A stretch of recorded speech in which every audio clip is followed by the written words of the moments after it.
Bonjour Jérôme. Réunis encore une fois ce samedi.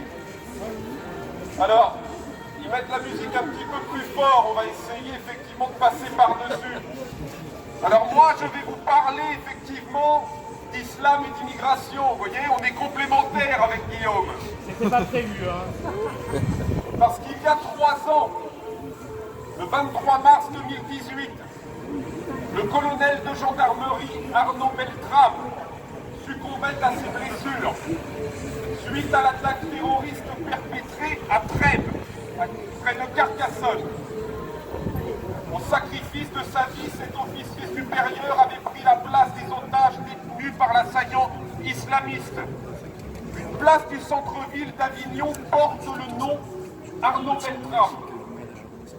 Je veux aujourd'hui associer notre présence et cette allocution à la mémoire de cet homme dont l'acte héroïque honore la France et les Français.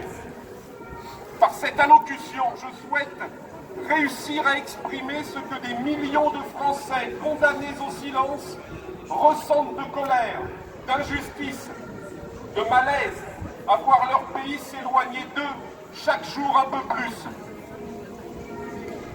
Je l'ai dit et je le répète, la crise sanitaire est un masque derrière lequel s'abritent tous les fossoyeurs de notre pays. Par derrière ce masque, un fléau plus grand et surtout plus irrémédiable nous menace. Plus grand, plus irrémédiable parce qu'il s'attaque au peuple historique européen que nous sommes, à la civilisation française, universaliste que nous portons.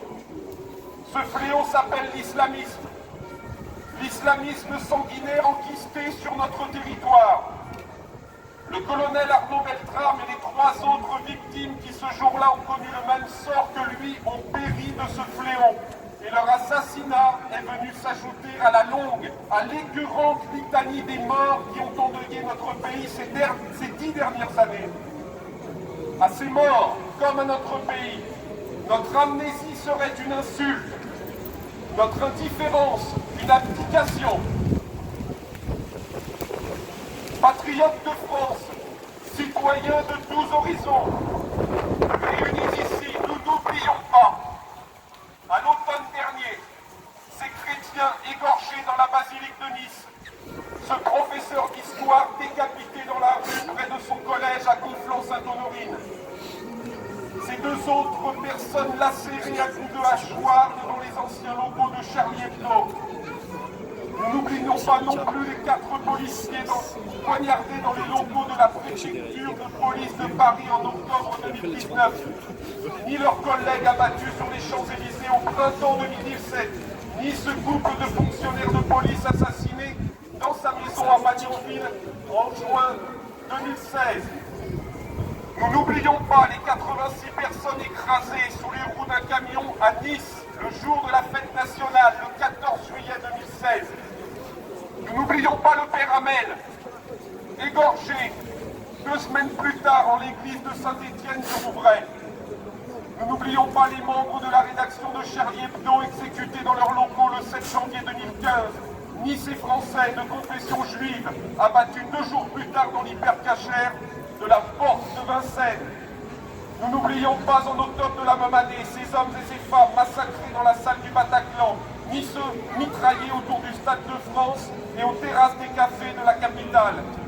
Nous n'oublions pas en mars 2012 ces militaires abattus à Montauban, ni ces enfants juifs mis à mort d'une balle dans la tête dans les rues de Toulouse. Non, nous n'oublions aucun de ceux civils, policiers, religieux, militaires tombés sous les assauts barbares des islamistes circulant en toute impunité sur notre territoire. Nous n'oublions rien du mal qui nous est fait et nous sommes en droit de demander à qui nous devons d'avoir livré notre société à la prédation de l'islamisme, à qui nous devons d'avoir désarmé mentalement la population française rendue atone, résignée et paralysée par la peur.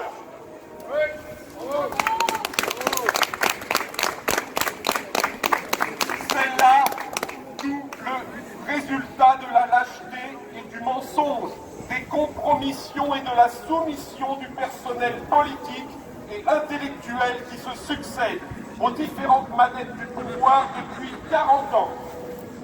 Année après année, des hommes, des femmes ont travaillé à la perte de notre pays, abandonnant tout ce qui constituait la matrice, les fondations de notre nation. Ils ont abandonné le vecteur de transmission primordial de notre culture et de nos valeurs, l'école. Ils ont abandonné l'esprit d'assimilation si cher, si spécifique à la France et qui démontrait la vocation universelle de ce pays. Ils n'ont eu de cesse de moquer, de mépriser notre passé, nos gloires, notre histoire millénaire. Ils se sont détournés de l'amour que le peuple de France porte à sa propre culture. Ils ont dénigré le peuple. Ils l'ont culpabilisé, injurié, raciste, fasciste. Voilà ce qu'ils ont osé lui cracher à la figure et ce qu'ils persistent à lui jeter chaque fois que le peuple tente de redresser le front et de défendre sa place et sa culture dans son propre pays. Ils ont nié notre identité de peuple enraciné, nié notre attachement charnel à cette terre de France, forte de ses provinces historiques, fière de ses territoires d'outre-mer. Enfin, ils ont rejeté jusqu'à l'idée même de nation, considérée par eux comme nuisible à l'établissement du grand marché mondial qu'ils échafaudent patiemment, obstinément, impitoyablement. À l'Europe de Bruxelles, ce médiocre, ce peu petit personnel a abandonné tous les pouvoirs qui font une nation. Le pouvoir de contrôler ses frontières nationales, le pouvoir de faire ses lois, le pouvoir de rendre sa justice, le pouvoir de battre monnaie, à une caste de commissaires européens, de technocrates illégitimes à nous diriger, ceux qui ont en charge d'assurer la continuité historique de notre nation ont ainsi livré, traité après traité, la totalité de nos prérogatives nationales, sans lesquelles il ne peut y avoir d'État souverain. Ce faisant, ils ont privé le peuple français de son droit fondamental, le droit de décider pour lui-même de son avenir, de son destin. C'est au nom du grand marché mondial et de la sacro-sainte Union européenne qu'ils ont mené une politique économique antinationale, mêlant délocalisation, désindustrialisation, privatisation des secteurs clés, coupe budgétaire drastique pour l'hôpital, l'armée, la police.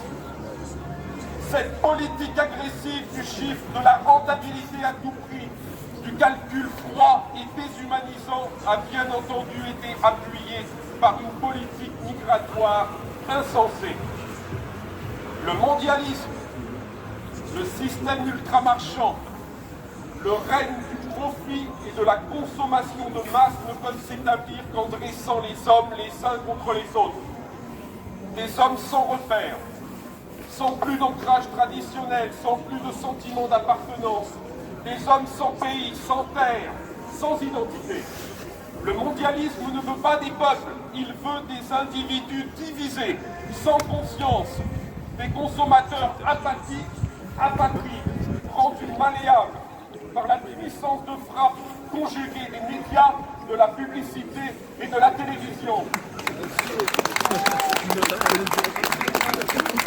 En vérité, des jouets, des marionnettes du marché, des lobbies et des puissances financières.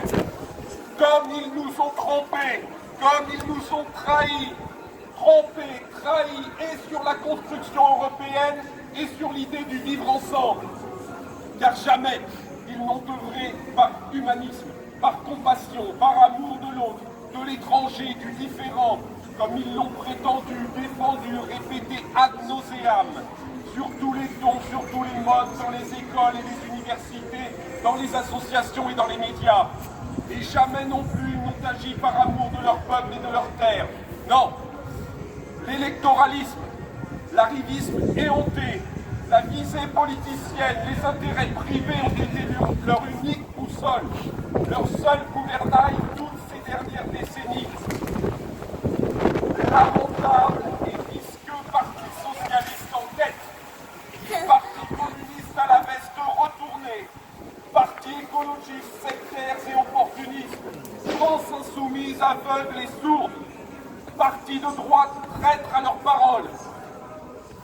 Comprenons bien ceci, chers amis, que ceux, intellectuels et politiciens, qui sans honte et sans répit posent en humanistes, agissent précisément à l'inverse d'un esprit humaniste, que les véritables fascistes, les ayatollahs de la pensée, les ennemis de la démocratie, sont à trouver dans les rangs des mouvements autoproclamés antifascistes, que les associations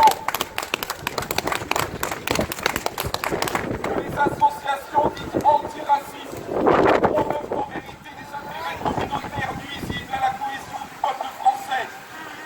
Comprenons que ces bannières honorables dont tout cela se drape sans pudeur et qui salissent cachent très souvent leur vitesse de ce qu'ils affichent.